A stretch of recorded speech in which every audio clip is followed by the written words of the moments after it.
As bonecas gêmeas assombradas. As bonecas gêmeas assombradas. Bom, vamos lá. Olá, Ana, os nomes estão trocados. Esse relato foi escrito por mim. O nome tá trocado já?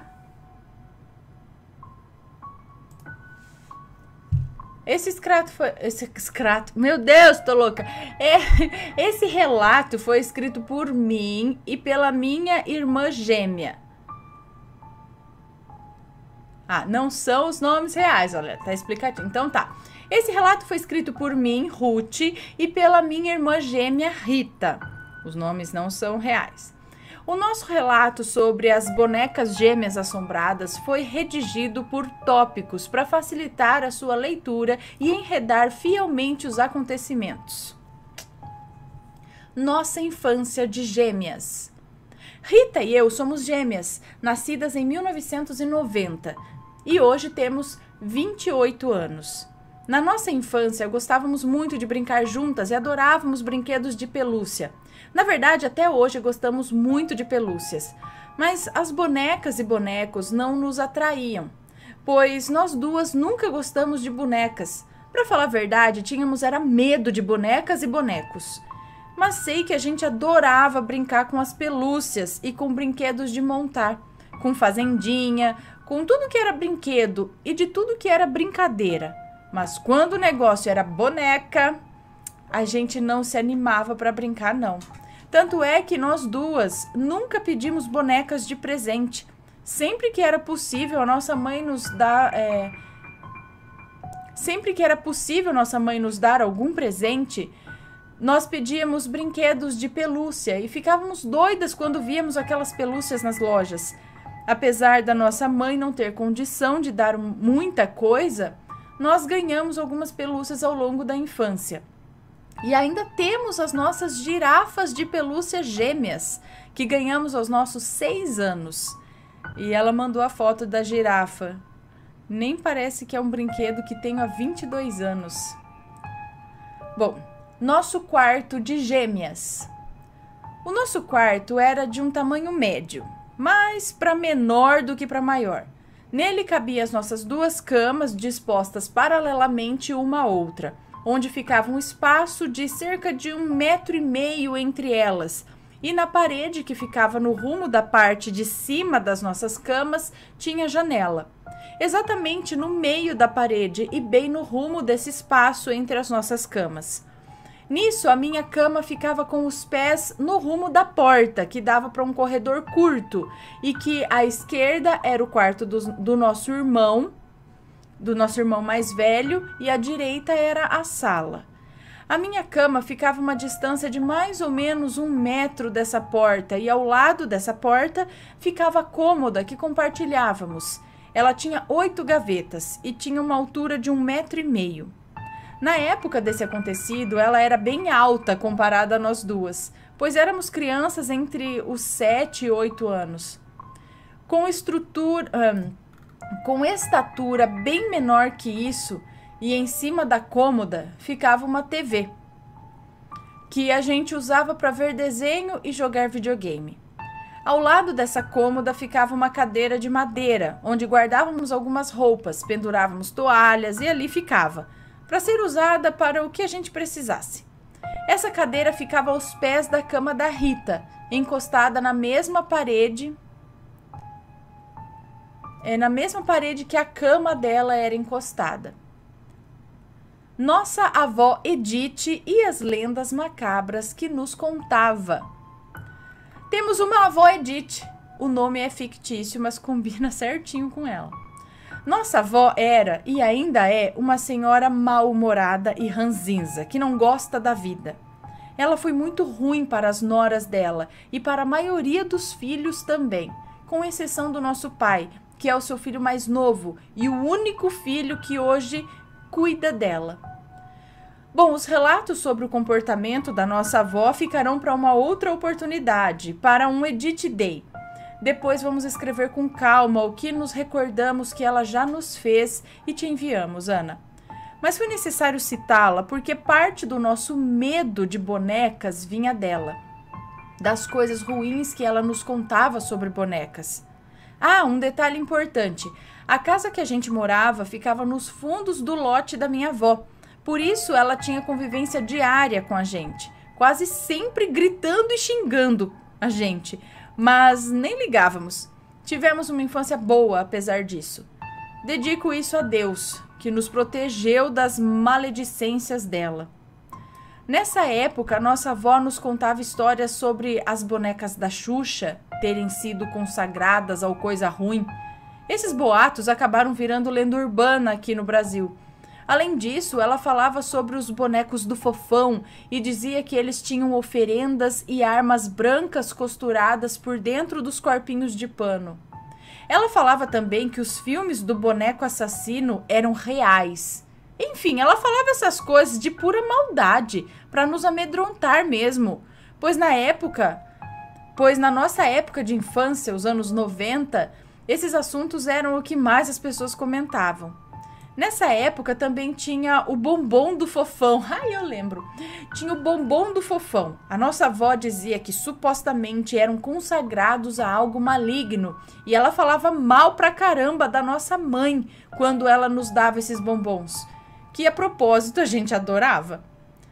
Para finalizar o tópico da avó Edith, ela era dessas que vivia carregando a Bíblia, indo aos cultos da igreja protestante e pregando que era casta e pura, mas na realidade fazia muita maldade. As bonecas gêmeas assombradas com as quais fomos presenteadas, entre aspas.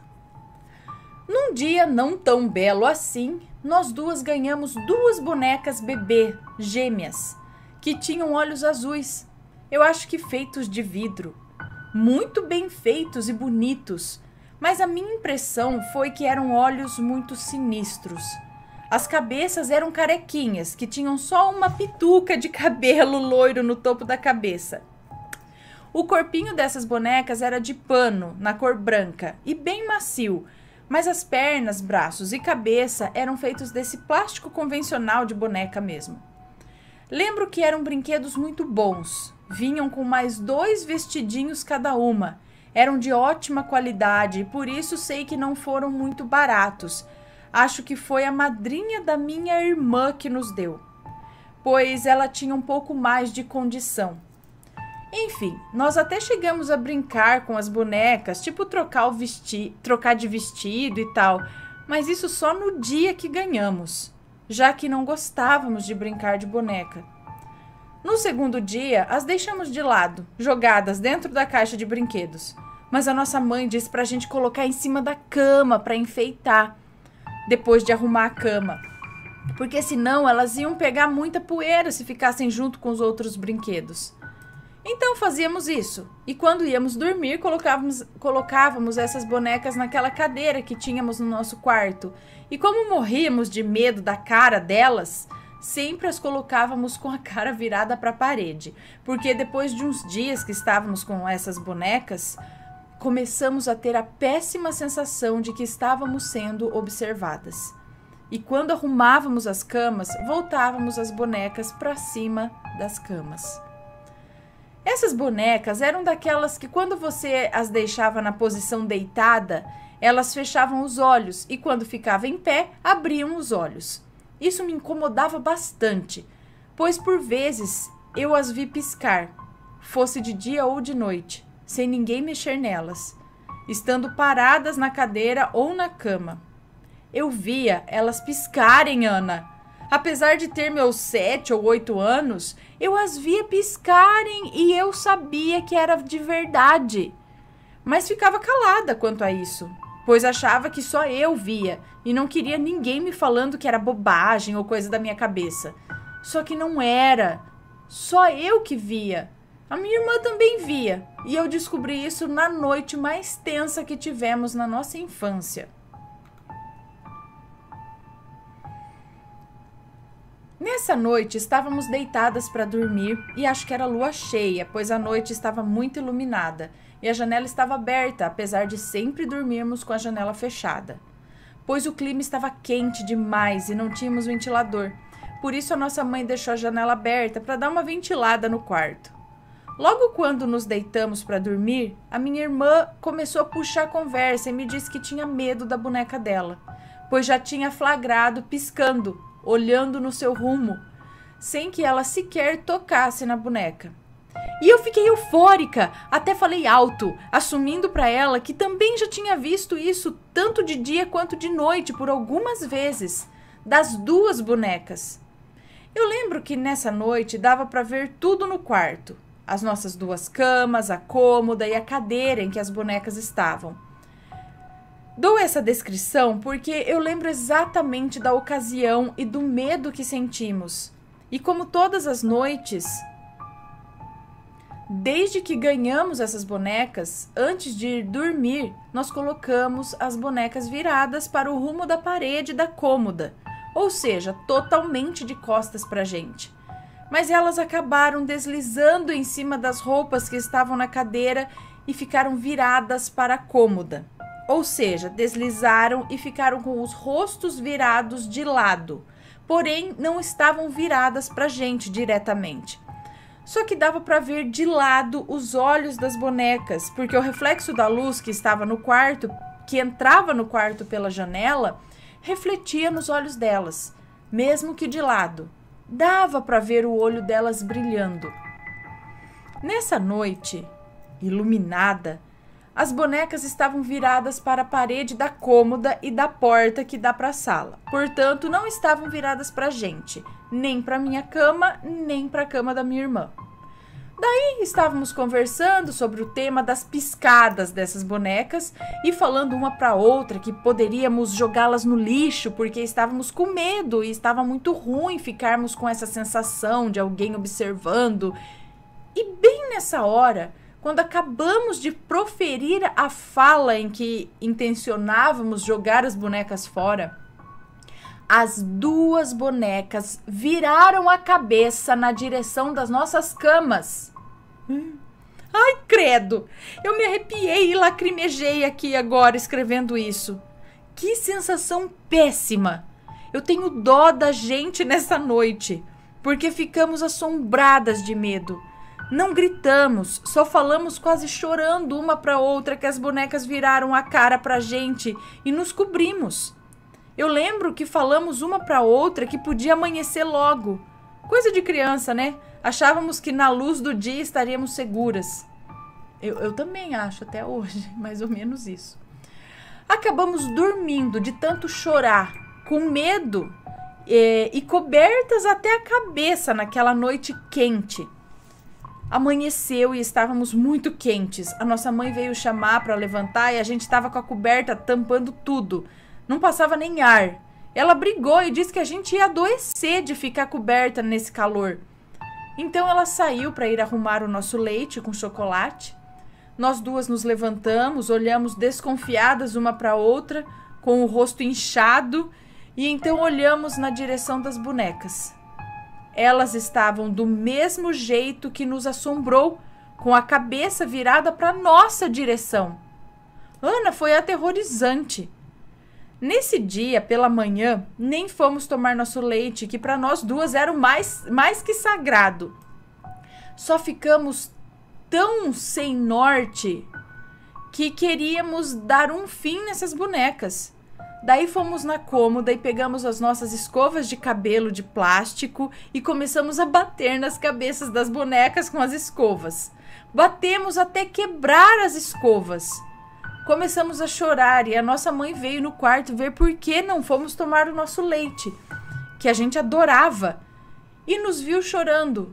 Olhou para as escovas quebradas e achou que a gente estava brigando uma com a outra, mas nós falamos para ela que a gente não queria mais aquelas bonecas, que elas piscavam para a gente e a gente estava com medo, e continuamos chorando muito. Aquele choro de medo e de desespero de criança.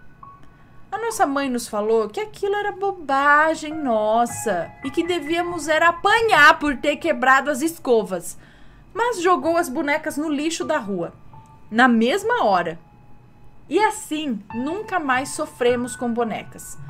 Levou muito tempo para voltarmos a falar sobre o assunto. Só depois da adolescência voltamos a tocar nesse assunto. A minha irmã relata a sensação de assombro que sentiu naquela noite e que sempre sentia com aquelas bonecas. Foi algo que ficou marcado na memória dela. O pior de tudo era que os adultos não acreditavam. Para minha irmã Rita, olhando a situação hoje, ela acredita que a avó Edith pode ter feito algo para que isso acontecesse, mesmo que não propositalmente, só pelo fato de ser uma pessoa extremamente má e desagradável. Nunca mais quisemos saber de bonecas. Eu lembro que tínhamos uma Barbie verdadeira, cada uma, mas não gostávamos muito. Até demos para as nossas primas, tão logo quanto ganhamos. Eu, Ruth, ganhei uma boneca pequena depois desse episódio, depois desse episódio com essas bonecas gêmeas. Só que eu tinha pavor dela. Era daquelas que engatinhavam se girasse uma mini manivela, fazia um barulho irritante e ficava engatinhando com a cabeça virada de lado. Eu não sei de qual fabricante era, eu sei que era uma bonequinha horrível, do tamanho de um frasco de perfume, pequena mesmo, mas eu morria de medo. Tanto que me lembro que essa bonequinha ficou jogada na caixa de brinquedos até a nossa mãe doar para outra criança. Enfim, Ana, perdoe o tamanho do relato, procurei dar o máximo de detalhes possíveis de acordo com o que nos lembramos. Mas fica a dica para mamães, papais, tios e tias, padrinhos, madrinhas e afins. Perguntem e procurem saber se suas crianças gostam de bonecas. Não saiam dando boneca aí não. Tem criança que não gosta e pode se traumatizar. E se alguém já tiver passado aperto com bonecas, conta pra gente. Vamos gostar de solidarizar quanto a isso. Obrigada, Ana. Eu conheci o canal por meio da minha irmã Rita e já tem mais de 3 anos que acompanho vocês. Um grande abraço. Um beijo para vocês duas. Muito obrigada. Deixa eu ler aqui, é só para mim. Ela colocou em vermelho aqui, ó, só para Ana ler. Tá? Façam isso. Se vocês querem contar ou falar alguma coisa que não é para contar ao vivo, deixe bem claro lá em vermelho, lá embaixo, ó, ou onde você quiser, mas escreve assim, só para você, Ana. Ou só não leia isso ao vivo, tá? Pra eu saber. Senão eu vou lendo corrido e aí...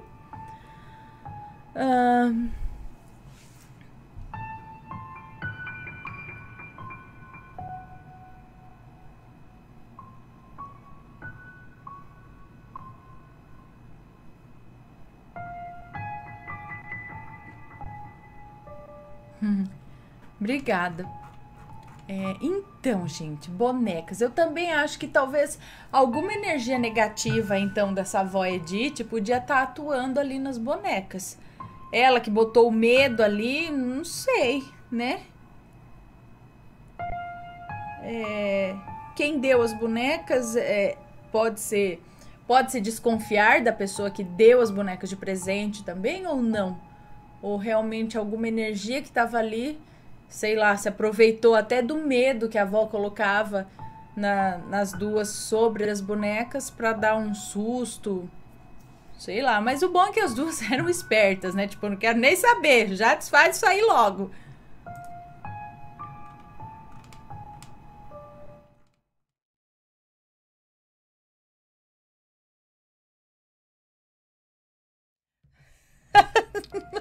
Vamos ler este relato aqui, pedido também esses dias aí atrás, que é um grito desesperador. Olá, Ana, Matheus, rampirinhos e assombrados. Volto com mais um relato, o 4º relato, para ser mais preciso. Me chamo Fulano, mas pode me chamar de Fulano, e se houver nomes estarão trocados. Esse relato, assim como os anteriores que você já leu, o sinal Maloik, é isso? E mais um que... é assim, não é?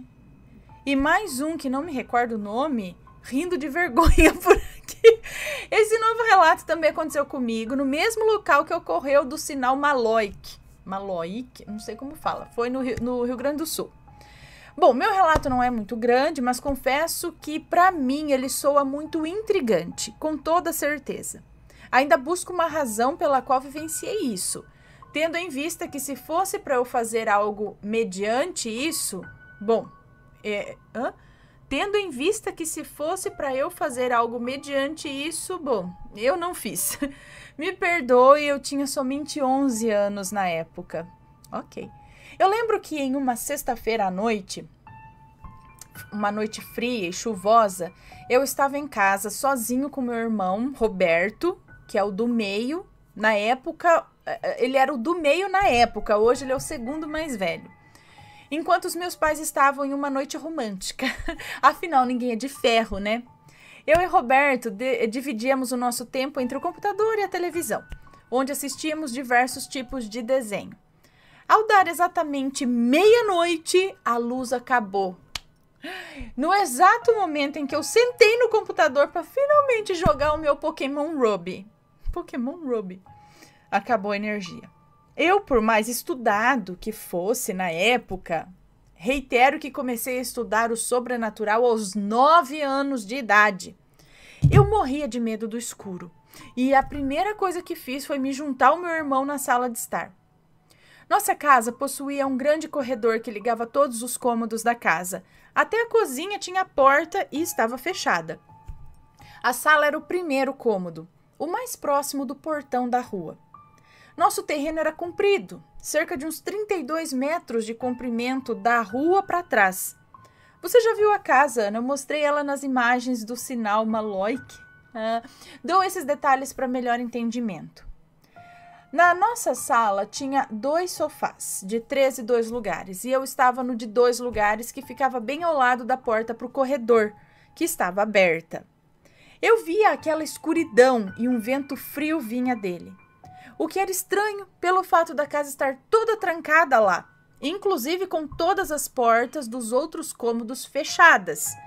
Por sorte, a porta era de correr, então eu a empurrei com o pé e fechei. Depois de um tempo, comigo e Roberto deitados, cada um em um sofá, acredito que ele já estava quase dormindo, eu estava começando a ficar com sono quando escutei nitidamente um grito de mulher e um choro alto de bebê. Era um grito de desespero e um choro de bebê recém-nascido que estava sofrendo, sabe? O grito parecia vir da parte de trás da casa. Mas se tinha algo lá, eu não quis conferir, eu não fui ver. Eu me encolhi mais ainda e sussurrei para o meu irmão. Roberto, tu escutou? Quê? Ele falou sonolento. Escutou o quê, piá? Fica quieto e vai dormir. Meu irmãozinho querido é um pouco bruto, sabe? Desde pequeno, então eu nem liguei muito. Mas eu sei que eu escutei nitidamente. Sim, Ana, ele foi seco e direto, assim mesmo. Eu sabia que não adiantava insistir.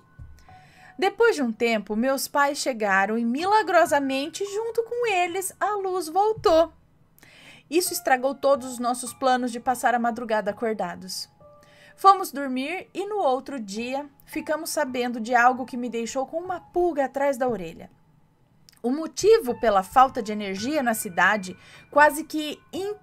foi quase na cidade inteira, foi um carro que bateu em um poste que fazia distribuição para boa parte dos bairros. A batida foi tão forte que fez os fios se romperem e o poste caiu por cima do carro, fazendo a mulher do motorista, que estava para dar à luz, ser morta pelo poste. Ela morreu, mas dizem que acabou por agonizar um pouco antes de morrer. E ao que soubemos, o cara dirigia embriagado e pela situação do tempo ali, com a pista molhada, ele acabou perdendo o controle, dando esse triste fim à esposa e o filho que iria vir em pouco tempo. A bolsa dela ainda não tinha estourado, mas ela já estava inteirando os 9 meses e não deu para salvar a criança? Ana, até hoje me pergunto o que pode ter sido isso, porque eu escutei o grito de mulher e o choro de bebê. Foi coincidência? Ou realmente presenciei algo que já possa estar vindo do outro lado? Eu orei pela mulher e pela criança, eu me senti mal, ainda mais sendo um menino de 11 anos apenas. Depois disso, meio que me bloqueei um pouco para o sobrenatural, sempre desejando não passar mais por essas coisas. Só depois de grande é que a minha sensibilidade vem aflorando. Bom, Aninha, é isso, mais um dos relatos que vivi e que acho interessante de ser compartilhado com todos vocês. Um beijão para você, Matheus, Rampirinhos e Assombrados. Um beijão para minha gangue assombrada também e um imenso beijo e abraço para o meu irmão Roberto e a minha cunhada, que me darão a honra de ser titio e padrinho do meu primeiro sobrinho, que chega em dezembro. Amor não vai faltar. Ai, que beleza, parabéns. Agora é só para mim, dá licença.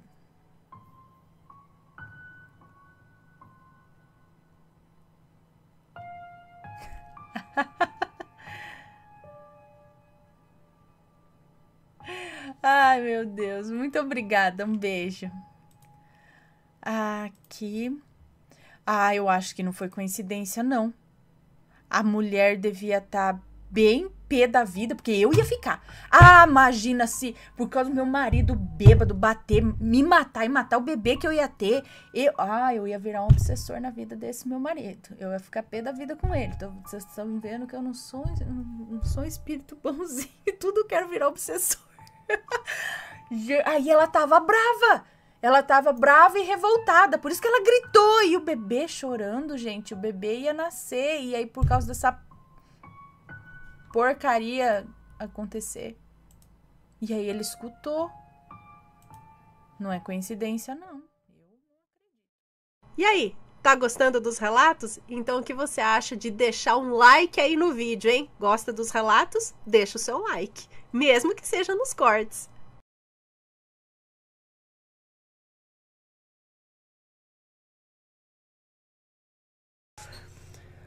Será que a minha avó fez algo no casaquinho? Não sei se é bem de maledite, mas é curtinho aqui, vamos lá. Oi, Ana, meu nome é Fulana, tenho quase 19 anos e moro no interior de São Paulo. O que vou contar aqui não é bem um relato, e sim uma coisa que aconteceu. É um relato, né? Que aconteceu com a minha mãe antes de eu nascer e que talvez ela nos salvou de algum trabalho. Bom, a minha mãe, quando descobriu que estava grávida de mim, foi morar com a sogra, que talvez possamos chamar de maledite. E um dia, voltando para casa do trabalho, ela deveria estar de quase 6 meses de gravidez já. Ela estacionou o carro na porta e entrou em casa. Menos de 5 minutos depois, a minha avó entrou carregando um casaquinho de bebê verde. Minha mãe disse que era a coisa mais linda, todo bordado. Aí a minha avó disse: "Você esqueceu em cima do carro." Minha mãe olhou aquele casaquinho e mandou minha avó jogar fora, que ela não havia comprado nada daquilo. Eu não sei onde foi parar esse casaco, se foi pro lixo mesmo ou sei lá. Bom, Ana, o que me faz pensar que talvez seja a minha avó que comprou esse casaquinho e fez algo, e que o que me faz pensar que talvez seja minha avó que comprou esse casaquinho e fez algo é que o tempo entre minha mãe entrar e ela entrar foi muito curto. Não havia ninguém na rua, pelo que ela diz. Também poderia ser uma ex do meu pai, sei lá, que na época era muito galinha, mas coisa boa não era.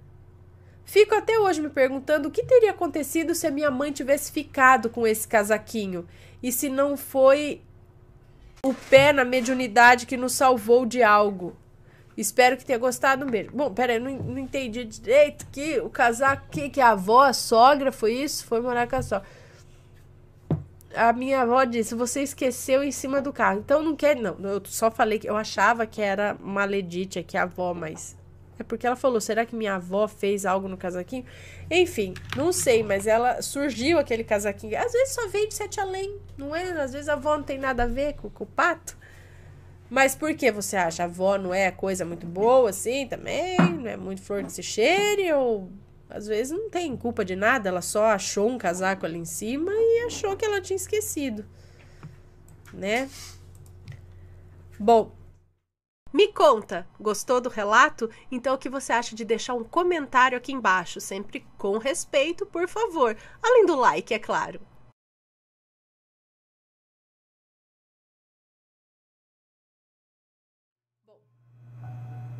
O outro é um relato curto, mas acho interessante. Beleza. Bom, não sou médium ostensiva, mas tenho um ou outro sonho significativo. Tipo, Sonhei que estava abortando e acordei com sangramento. Graças a Deus, hoje meu filho já está com 18 anos, mas tive que tomar remédio para segurá-lo. O relato não contém nomes, ok. Trabalho na mesma empresa há 30 anos. Até por volta de 1994, eu trabalhava com o DOS, que é o sistema operacional que antecedeu o Windows. Para quem não conheceu, ele não era nada intuitivo, não tinha mouse, todos os comandos eram digitados. Nossa, eu cheguei a aprender alguma coisinha do DOS. Nessa época, instalamos o Windows 3.11 e eu estava aprendendo a trabalhar com o mesmo. Trabalho em uma fábrica de malhas e nessa mesma época adquirimos uma máquina alemã que trabalhava com o Windows 3.11. Super moderna. Vieram os técnicos alemães para instalá-la e ensinar a menina que trabalharia com ela. E a menina, por ser muito jovem e imatura, foi fuçando no computador e bagunçou tudo. Depois de tentarem entender o que ela havia feito, resolveram me chamar, pois eu trabalho em outra área, mas era a pessoa que conhecia um pouco mais de computador na empresa. Pois bem, conversava em inglês com o alemão e tentava entender o que havia acontecido. O alemão só dizia que iria matar a garota. Nossa, ei, Laia. Ficamos até tarde e não conseguíamos resolver o problema. Então ficou combinado que os técnicos iriam para o sul, onde tinha uma filial da empresa deles. Consultariam outros técnicos e me contatariam para resolvermos o problema. Assim combinado, fui para casa.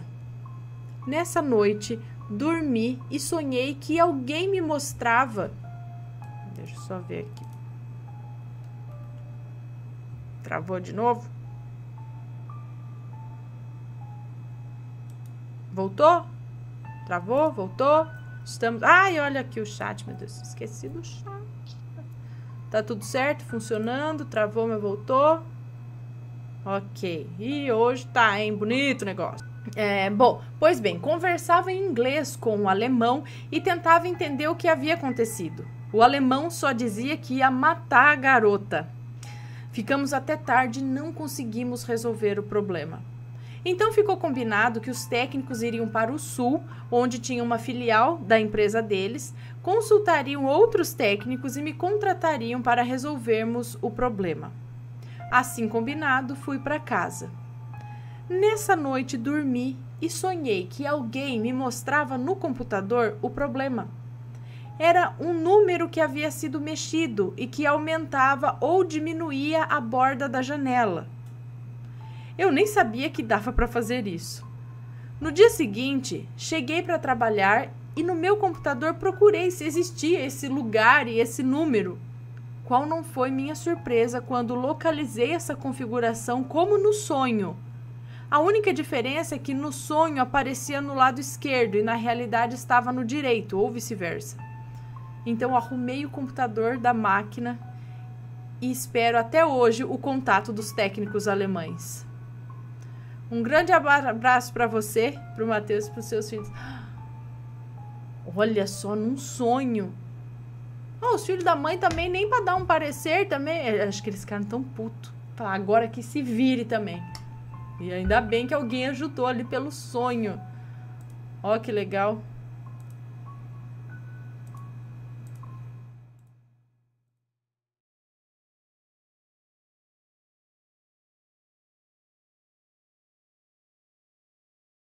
E vamos aí ao relato de hoje, que é: acho que fui para um universo paralelo, talvez 7 além. Olá, Ana, me chamo Fulana, tenho 21 anos e esse fato aconteceu comigo há alguns meses. Não lembro bem ao certo. Os nomes do relato estão todos trocados. Pode falar sem medo. Onde moro não importa, mas é uma capital, que é um fato importante. Acho que fui para um universo paralelo, mas eu não tenho certeza se era 7 além, pois as pessoas não tinham a aparência do que falam a respeito de lá. Me disseram que não era 7 além, além de que encontrei pessoas que eu conheço lá, porém estavam diferentes. Tudo começou quando eu tive uma briga com meu namorado e ele foi embora para casa dele.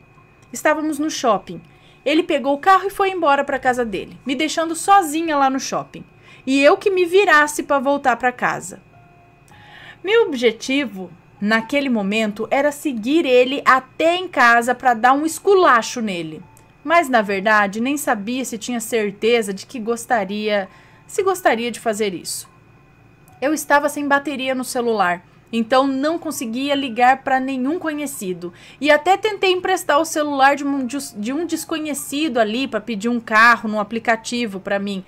Mas simplesmente eu não encontrava motorista. E eu, morrendo de vergonha, parei de pedir. Até porque eu estava incomodando a pessoa, né? E tentei dar o meu jeito. Então andei uns 3 quarteirões na rua, quase deserta, com pouquíssimos carros passando, esperando algum passar para tentar pegar carona, que eram sempre negadas, obviamente. Até que um carro me chamou a atenção. Era um Lamborghini amarelo, lindíssimo, que estava em alta velocidade. Fiz sinal para pegar carona para ele. E para minha surpresa o carro parou logo adiante. Dele desceram 3 mulheres e quando entrei tinha mais uma mulher como motorista. Ela era linda, cabelos longos e negros, pele muito bonita, era alta e tinha um rosto de modelo, bem fininho e bem marcado. Entrei no carro e disse: "Olá, boa noite, meu nome é fulana, qual é o seu?" E ela respondeu: "Oi, fulana, meu nome é Dona." Assim que ela falou comigo, eu notei que ela tinha um sotaque diferente, mas não identifiquei de onde era. Eu normalmente consigo identificar logo de cara quando alguém fala de onde aquela pessoa é. E eu perguntei: "Você não é daqui, não é mesmo?" E ela disse: "Não, eu sou da capital. Eu vim aqui para sair com a minha filha e as irmãs dela, minhas enteadas. Elas que saíram do carro agora." "Ana, já moramos na capital, por isso coloquei entre aspas. Eu sou da capital. Nós já moramos na capital, então coloquei entre aspas, porque eu fiquei confusa quando ela falou isso, porque a gente já estava na capital. Ela foi extremamente simpática comigo durante a viagem toda, entre aspas, toda. Ela continuou dizendo: como a capital é muito longe, eu levo cerca de 1 mês para viajar de lá para cá e daqui para lá. E já tô voltando para a capital. Eu disse 1 mês? Mas onde fica essa capital? Tá. Então ela... Peraí, que eu tô confusa aqui. Então eu demoro cerca de 1 mês para viajar de lá para cá e daqui para lá. E eu já tô voltando para a capital. E aí eu disse para ela, né? 1 mês? Mas onde fica essa capital? E logo que eu terminei essa frase, um homem no banco de trás do carro surgiu. Aparentemente ele estava dormindo. Ele era mais feio, né? As moças eram bonitas, mas ele era mais feio. Bem magro, uma pele feia, aspecto adoecido, um rosto chupado. E ele sim foi rude e sarcástico comigo, dizendo: "Por que você quer saber? Tem curiosidade de ir para lá?" E a dona disse: "Não mexe com ela, Xavier. Estamos dando uma carona. Fulana, a capital fica bem longe daqui, mas também fica perto, você entende?" Disse isso rindo. Eu então mudei de assunto e disse para ela: "Eu acho que eu entendo, mas enfim. Minha casa é próxima à estrada de saída da cidade. Já que você vai pegar ela, pode me deixar lá?" Ela disse: "Perfeito, posso sim." Pensando mais um pouco, eu disse o seguinte: "Aliás, estamos perto da casa do meu namorado. Eu preciso conversar com ele. Pode me deixar lá?" E ela disse: "Não dá mesmo, porque o caminho da casa dele já é um desvio." E aí eu retruquei dizendo: "Mas se você leva 1 mês para ir para sua cidade, o que são 5 minutinhos a mais, não é mesmo?" E a dona respondeu: "Não é essa a questão. Eu só não posso desviar o caminho." Ok, eu não entendi direito de novo o que ela quis dizer, mas aceitei voltar para casa. E no dia seguinte eu iria conversar com ele a respeito. Até porque era ela quem estava dando carona, né? E eu não queria encher o saco. Ela já estava fazendo um favor para mim e eu estava agradecida por isso. Ao longo da viagem, ela continuava sendo simpática comigo e aquele homem atrás me intimidando. Ela disse que eram irmãos e que ele era assim mesmo. Eu, na minha grande curiosidade, sentindo que estávamos nos dando bem, retomei o assunto sobre a tal capital. Logo após lembrar da existência de Sete Além, e perguntei: essa capital, por um acaso, fica localizada em Sete Além? E a dona disse para mim, depois de sorrir, não. E foi interrompida pelo Xavier, que gritou no meu ouvido: não, não fica em Sete Além, fica em... E nessa hora, antes dele terminar a frase, eu desmaiei, sendo que eu não estava me sentindo mal nem nada. Eu acordei numa cama de um quarto aberto, sem uma das 4 paredes, sendo que este lado sem parede era composto por uma cortina fosca e clara. Ouvi então as vozes da minha empregada de casa e chamei seu nome. Sandra? Ana, eu juro que eu estava acordada nessa hora. Não foi durante o desmaio, mas sim depois, pois ainda estava meio zonza. Mas ao longo da minha estadia ali, eu fui voltando cada vez mais à consciência. Através da cortina, eu vi a minha avó, porém ela estava na cadeira de rodas e nem falava nada. Sendo que a minha avó não anda de cadeira de rodas e fala que nem uma matraca normalmente. A Sandra apareceu, sentou do meu lado na cama e disse que era para eu ficar deitada ali e não me levantar bruscamente, porque poderia ficar mais tonta ainda. Eu aceitei, ok, esperei uns minutinhos ali conversando com ela normalmente. O local parecia o quarto antigo da minha avó, da casa que moramos anterior à qual moramos atualmente. E como alguns parentes nossos ainda moram lá, eu não estranhei tanto a nossa presença ali, mas perguntei para Sandra por que estamos aqui? Por que me trouxeram para cá? E a vovó? Ela devia estar em casa. Não pode sair de lá. Qual a necessidade de trazer ela para cá? E aí a Sandra disse: trouxemos ela para prepará-la para o seu descanso eterno. E eu disse ainda um pouquinho grogue: mas ela estava tão bem de saúde, o que aconteceu? E a Sandra disse: nada, só chegou a idade dela. Vou colocá-la na cama e vamos fazer o ritual.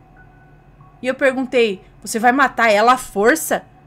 E a Sandra respondeu: sim, fulana, você já sabe como funciona o processo. E aí ela saiu do quarto e foi pegar a minha avó que estava atrás da cortina. Eu levantei da cama, já retomando a consciência normal, saí do quarto para sair da casa e procurar ajuda. Eu achava que realmente estava no local onde o Xavier disse ao gritar no meu ouvido, mas que eu não tinha escutado direito. Bom, saí do quarto e cheguei na cozinha. Parecia mesmo a nossa casa anterior, mas estava maior e até mais bonita, mais arrumadinha, mais organizada. Chegando na cozinha, virei à direita e vi a sala de estar, que era mais comprida do que larga e estava toda escura. E isso me deu medo, apesar de saber que teria que chegar o final dela para sair da casa e ir buscar ajuda para voltar para minha casa mesmo. Então dei meia volta daquela sala assustadora e vi uma porta passando um pouquinho a cozinha. Era uma porta velha e feia. Abri essa porta achando que dava para a área de serviço e de lá talvez eu pudesse sair para pela lateral da casa, dando direto na saída da frente dela. Porém, ao abrir aquela porta, apareceram mais 3 portas e todas estavam abertas. Parecia aquela porta daquele reality show que eu não vou falar o nome, que tem 2 portas seguidas para entrar numa sala secreta, sabe? Mas nesse caso eram 4 portas e todas estavam abertas. Abri uma por uma, mas elas não estavam trancadas, é isso. A porta estava fechada, mas não estavam trancadas, porque ela falou que estavam toda aberta, mas ela abriu uma por uma. Então estavam todas destrancadas, é isso? Abri uma por uma e ao final dei de cara com 3 corpos mortos ali. E eu nem quis continuar olhando por mais nenhum segundinho. Foi só em questão de décimos de segundos que eu levei... Foi uma questão de décimos de segundo que eu levei para ver e processar aquilo. Nem deu tempo de procurar para ver quem eram as 3 pessoas. Eu fechei as portas e subi as escadas da casa, que eram quase de frente para essas portas. Era uma escada com 3 partes. Eu subi metade da primeira parte e a Sandra apareceu na cozinha me chamando, perguntando onde eu iria. E eu disse, eu preciso só pegar algumas coisas lá em cima e eu já volto. Ela disse, não, fique aí, fulana, vamos conversar. E eu disse assustada, claro! E sem saber o que fazer, falei, tá bom. E nos sentamos na escada. Ela perguntou se eu estava me sentindo bem e eu disse que sim, que já tinha passado e eu estava 100% de novo. Ela disse, você precisa se preparar para o ritual, as pessoas estão chegando e você precisa estar presente e estar bem também. E eu disse, tudo bem, eu tô bem, então me deixa só tomar um banho rápido, eu já desço para o ritual. Ela apenas disse para eu me apressar e me deixou ir. Chegando no andar de cima, eu entrei no meu quarto, que não foi difícil de achar, e ouvi a voz de crianças gritando e outras crianças rindo, como se estivessem brincando. E isso, óbvio, me assustava. Cheguei no meu quarto e exatamente na hora em que eu cheguei lá, em menos de 2 segundos, eu já me vi ali na rua, em que peguei carona com aquela Lamborghini. Inclusive, vi as 3 mulheres andando, aquelas que desceram do carro, mas o carro não estava lá. A posição delas era um pouquinho de frente ao local em que desceram, mas olhando para todos os lados. Mas olhando para todos os lados não se via o tal carro amarelo. E não tinha como ele continuar seguindo tão rápido dentre o tempo em que deixou elas lá e o tempo em que essas chegaram à posição em que estavam, que era mais ou menos a uns 3 metros. Só questão de uma casa para outra ao lado. Corri lá com elas e perguntei amigavelmente para elas... Perguntei amigavelmente para elas também não acharem que eu sou louca, né? Perguntei assim, com licença, tudo bem? Meu nome é fulana, eu saí do shopping ainda agora, eu briguei com meu namorado, sabe? Aí ele foi para casa dele e me deixou sozinha aqui. Olha, meu celular tá descarregado, vocês podem me ajudar? Eu preciso ao menos carregá-lo para tentar falar com algum parente, se podem vir me buscar. Já emprestei o celular de outro rapaz, mas eu não encontrava nenhum motorista do aplicativo disponível. Foi algo assim, mais ou menos, que eu falei com elas. Um pouco menos, mas foi essa a ideia. Uma delas, a filha da motorista, disse, não, onde você mora? Eu disse que morava próximo à estrada da saída da cidade. E ela disse, eu te dou carona até lá, vamos? Eu moro aqui pertinho, já estamos andando para casa. Ana, eu, claro, que já estava traumatizada com o que aconteceu, é claro que eu não aceitei a carona. Então neguei e disse apenas que eu queria um carregador. Pena que nenhuma delas tinha o modelo do meu, que é o tipo C. Hoje em dia a maioria das pessoas usam iPhone ou micro USB. Ana, eu me sentia extremamente cansada, exausta, eu só queria chegar em casa em paz e acabei aceitando a carona de qualquer jeito. Andamos alguns quarteirões até chegar no prédio dela. Chegando lá, adivinha só? Tinha uma Lamborghini amarela na garagem deles. Aí que eu fiquei mais assustada ainda, claro. Eu gelei por dentro.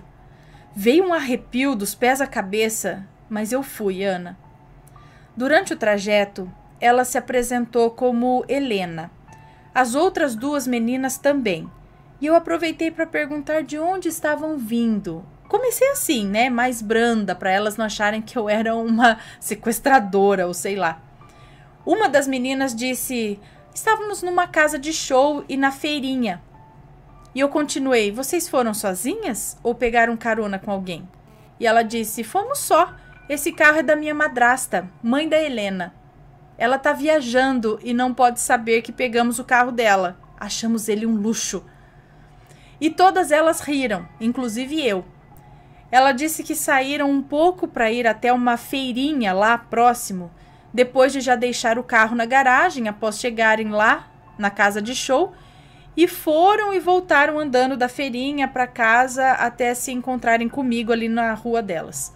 E eu perguntei para onde a madrasta estava viajando, e ela disse: ela vive indo e voltando da cidade X. Nome fictício, mas a cidade que ela falou realmente existe. Pois ela trabalha aqui. Pois ela trabalha aqui e lá. A vida dela é bastante corrida. Bom, Ana, para elas não acharem que eu era uma criminosa ou algo do tipo, eu não perguntei o nome da madrasta, nem se ela tinha algum irmão. Mas a viagem restante foi de risadas, fofocas e desabafos sobre a minha briga com meu namorado. Cheguei em casa, agradeci a carona e meses depois, aqui estou contando o relato para vocês. E espero que elas não vejam esse relato, pois vão reconhecer que fui eu. E podem achar que eu era realmente maluca. Inclusive, foi por esse motivo que demorei para contar esse relato aqui. Bom, eu acho que a mulher primeira que me deu carona era realmente a mãe de uma delas e madrasta das outras. Mas de um universo paralelo. Como se ela tentasse proteger as meninas, já que a mãe real não estava lá para fazer isso. Mas não entendi por que o irmão dela estava no carro também. E claramente, tanto o irmão dela quanto a Sandra, desse universo paralelo, eram pessoas ruins. Mas a dona era aparentemente boa. O que vocês acham, assombrados? Eu quero a opinião de vocês.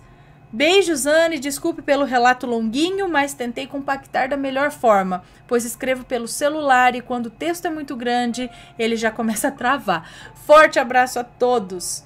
Um beijo para você, muito obrigada pelo relato. Cara, eu não sei. Então não era Sete Além, o cara lá falou, não é Sete Além, não fica em Sete Além, fica em por que você não ouviu, é outro lugar. E ela realmente viaja. Não sei, gente. Então, é o tal do outro eu de um universo paralelo. Do lance dos multiversos. Em um outro universo, essas coisas acontecem.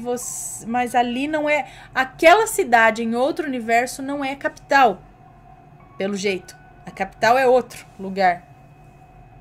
Talvez no universo paralelo, assim, por exemplo... Ela não falou, né, de onde é. Bom, depois você me manda essas mensagens em off, tá? Eu não mostro pra ninguém. Essas mensagens, nossas informações de como é o nome da cidade e tudo mais, tá bom? Só pra questão de arquivo mesmo. E, gente, então, eu não sei, mas eu acredito nesse lance de ter um universo paralelo, um outro eu. Mas acontece umas coisas estranhas pra ser só um outro universo. E esse tal de ritual aí pra pessoa, já chegou a idade, tem que matar a pessoa? E tem que fazer um ritual? Será que era o tal do limiar? Mas as pessoas não tinham, não era a aparência daquele outro relato do cara. Daquele relato, lembra? Nem Sete Além, nem Umbral, era o limiar. Mas aí até a Lamborghini lá no limiar, sei lá... Oi, as meninas também foram corajosas, né? Pegar, tipo, um carro desse pra dar uma carona pra quem não conhece. Louquinhas. Não, sem, né? É porque hoje em dia é muito difícil a gente confiar. É tanta coisa ruim que acontece, né? Que a gente fica sempre com o pé atrás de dar carona, até ajudar alguém na rua. Porque você sempre fica pensando, será que não é tudo questão pra me assaltar, me levar, sei lá o quê? Né? Então, bom, pessoal, deixem a opinião de vocês. Se tem algum relato parecido, alguma explicação, alguma coisa, deixa aqui nos comentários também, sempre com respeito, ok, pessoal? E aí, tá gostando dos relatos? Então o que você acha de deixar um like aí no vídeo, hein? Gosta dos relatos? Deixa o seu like, mesmo que seja nos cortes.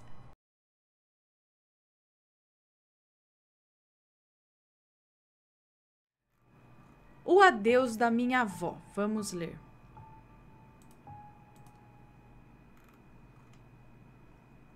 Olá, Ana, meu nome é fulana. Deixa eu só ver se tá tudo certo aqui. Meu nome é fulana e o relato abaixo não terá nomes. A minha família é tradicional daqui de Duque de Caxias, Baixada Fluminense, pois a minha avó e tios mais velhos chegaram aqui há mais de 70 anos.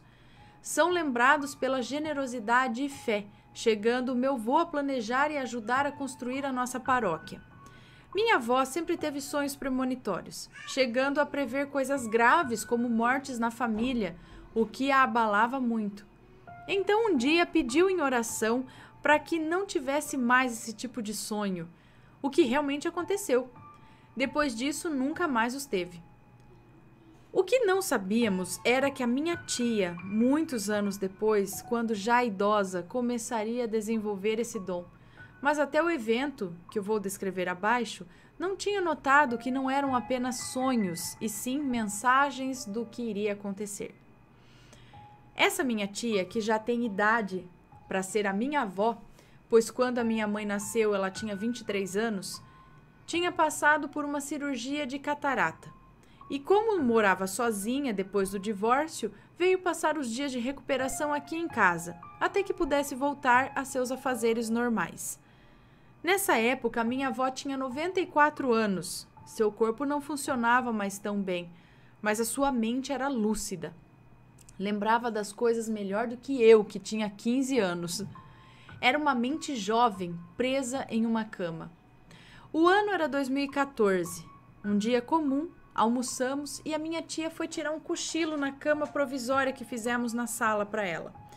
E em um momento, entre o acordado e dormindo, ela viu duas mulheres se aproximando da sua cama, mas não se assustou.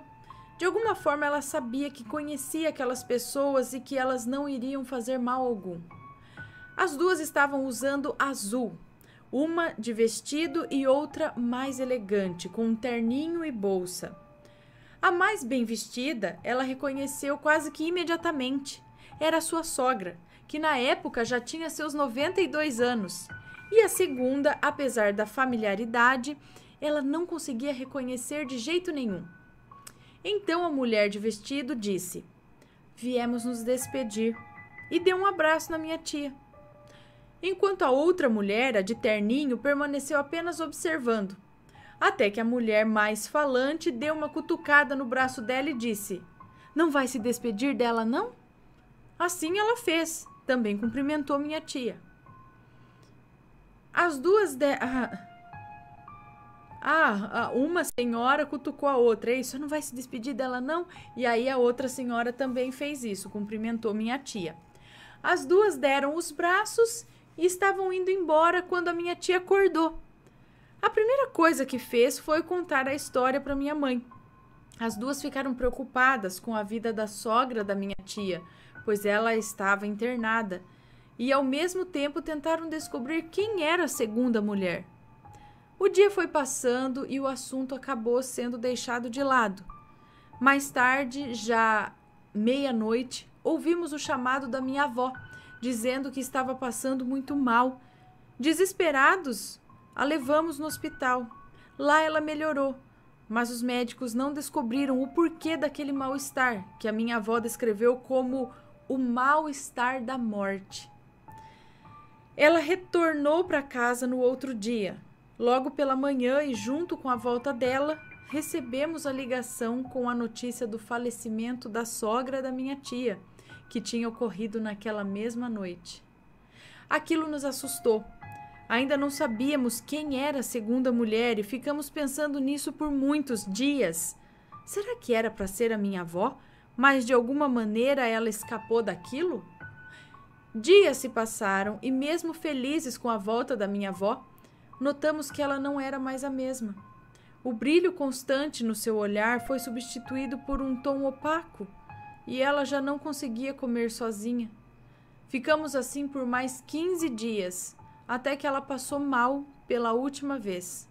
Foi um AVC isquêmico e depois de 2 dias na UTI, dia 6 de outubro, às 6:30 da noite, recebemos a notícia do seu falecimento. Infelizmente, descobrimos cedo demais quem era a segunda mulher.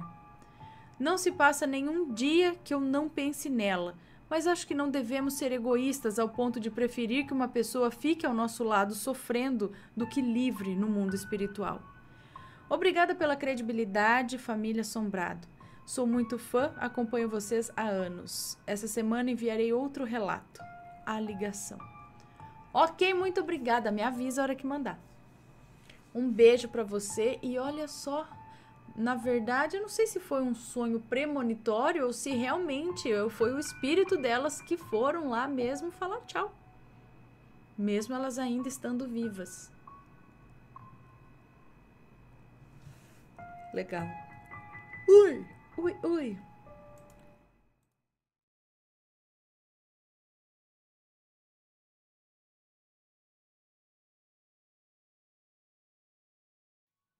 Esse aqui não tem título.